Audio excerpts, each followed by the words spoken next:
Apagados os comentários mais vivos relativamente ao episódio desagradável, o superior hierárquico daquela grande turma de trabalhadores espirituais indagou do nosso orientador com delicadeza: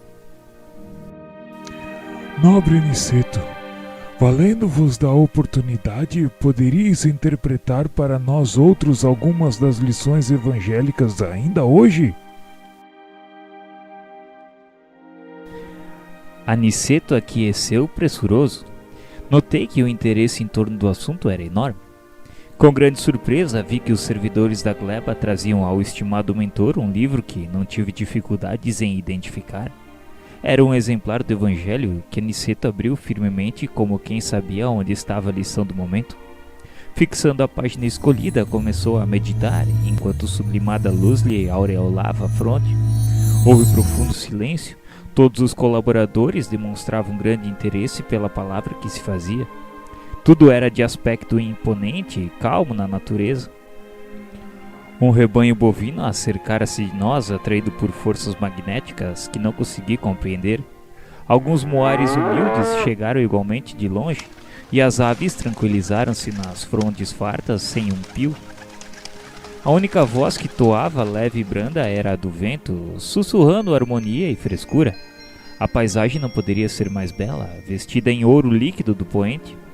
Excetuada a rusticidade natural do quadro vivo, o ambiente sugeria recordações fiéis dos verdes salões de nosso lar. Aniceto, mergulhando o olhar no sagrado livro, leu em voz alta os versículos 19, 20 e 21 do capítulo 8 da Epístola aos Romanos.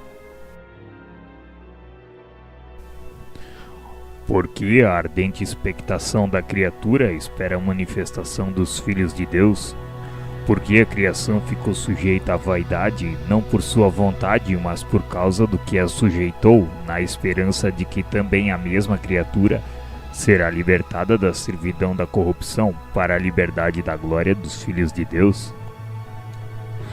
Irmãos, recebamos a bênção do campo, louvando o amor e a sabedoria de nosso Pai.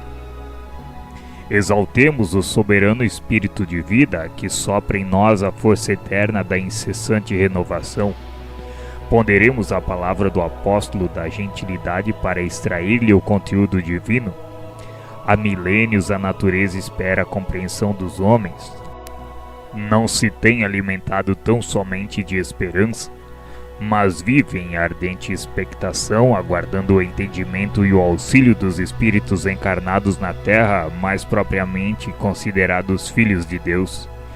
Entretanto, as forças naturais continuam sofrendo a opressão de todas as vaidades humanas. Isso, porém, ocorre, meus amigos, porque também o Senhor tem esperança na libertação dos seres escravizados na crosta, para que se verifique igualmente a liberdade na glória do homem. Conheço-vos de perto os sacrifícios abnegados trabalhadores espirituais do solo terrestre. Muitos de vós aqui permaneceis como em múltiplas regiões do planeta, ajudando a companheiros encarnados acorrentados às ilusões da ganância de ordem material. Quantas vezes vosso auxílio é convertido em baixas explorações do campo dos negócios terrestres? A maioria dos cultivadores da terra tudo exigem sem nada oferecer. Enquanto zelais cuidadosamente pela manutenção das bases da vida, tendes visto a civilização funcionando qual vigorosa máquina de triturar, convertendo-se os homens, nossos irmãos, em pequenos moloques de pão, carne e vinho, absolutamente mergulhados na viciação dos sentimentos e nos excessos da alimentação, despreocupados do imenso débito para com a natureza amorável e generosa.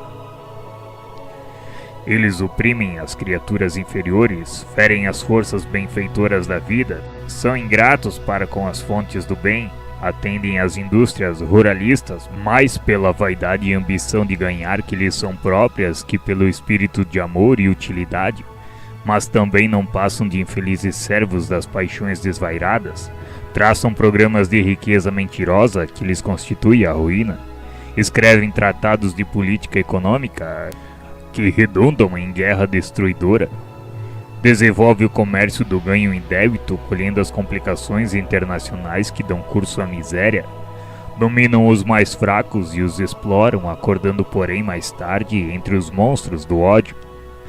É para eles, nossos semelhantes encarnados na crosta, que devemos voltar igualmente os olhos com espírito de tolerância e fraternidade. Ajudemo-los ainda agora e sempre. Não esqueçamos que o Senhor está esperando pelo futuro deles.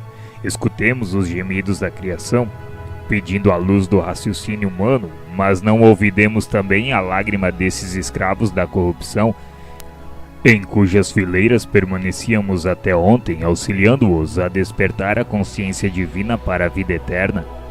Ainda que rodeiem o campo de vaidades e insolências, auxiliemo-los ainda. O Senhor reserva acréscimos sublimes de valores evolutivos aos seres sacrificados.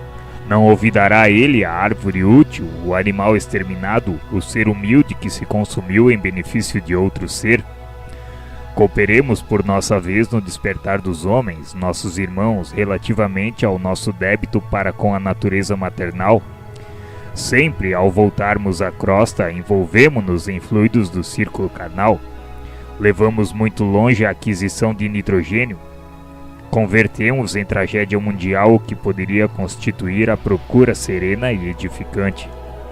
Como sabemos, organismo algum poderá viver na Terra sem essa substância e, embora se locomova no oceano de nitrogênio, respirando-o na média de 1000 litros por dia, não pode o homem, como nenhum ser vivo do planeta, apropriar-se do nitrogênio do ar.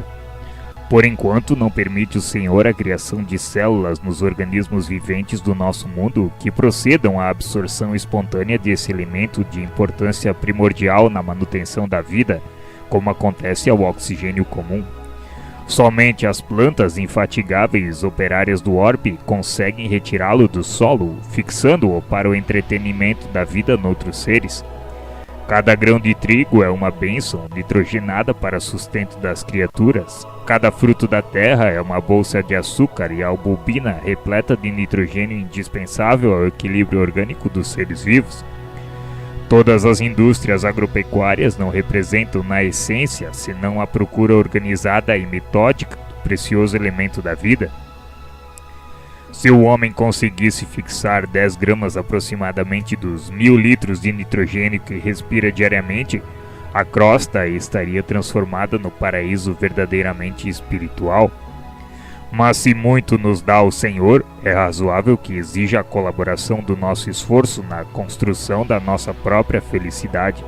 Mesmo em nosso lar, ainda estamos distantes da grande conquista do alimento espontâneo pelas forças atmosféricas em caráter absoluto. E o homem, meus amigos, transforma a procura de nitrogênio em movimento de paixões desvairadas, ferindo e sendo ferido, ofendendo e sendo ofendido, escravizando e tornando-se cativo, segregado em densas trevas. Ajudemo-los a compreender para que se organize uma era nova. Auxiliemo-lo a amar a terra antes de explorá-la no sentido inferior, a valer-se da cooperação dos animais sem os recursos do extermínio. Nessa época, o matadouro será convertido em local de cooperação, onde o homem atenderá aos seres inferiores e onde estes atenderão às necessidades do homem, e as árvores úteis viverão em meio do respeito que lhes é devido. Nesse tempo sublime, a indústria glorificará o bem, e sentindo-nos o entendimento, a boa vontade e a veneração às leis divinas, permitir-nos-á o Senhor, pelo menos em parte, a solução do problema técnico da fixação do nitrogênio da atmosfera. Ensinemos aos nossos irmãos que a vida não é um roubo incessante, em que a planta lesa o solo, o animal extermina a planta e o homem assassina o animal, mas um movimento de permuta divina, de cooperação generosa, que nunca perturbaremos sem grave dano à própria condição de criaturas responsáveis e evolutivas. Não nos cabe condenar, cabe auxiliar sempre. A assembleia, tanto quanto nós, estava sob forte impressão. Aniceto calou-se e contemplou com simpatia os animais e as aves próximas, como se estivesse a endereçar-lhes profundos pensamentos de amor, e a seguir fechou o livro sagrado com estas palavras: Meus irmãos, Observamos com o Evangelho que a criação aguarda ansiosamente a manifestação dos filhos de Deus encarnados. Concordamos que as criaturas inferiores têm suportado o peso de iniquidades imensas.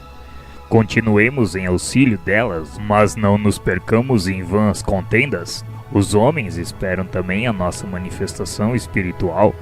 Desse modo, ajudemos a todos no capítulo do grande entendimento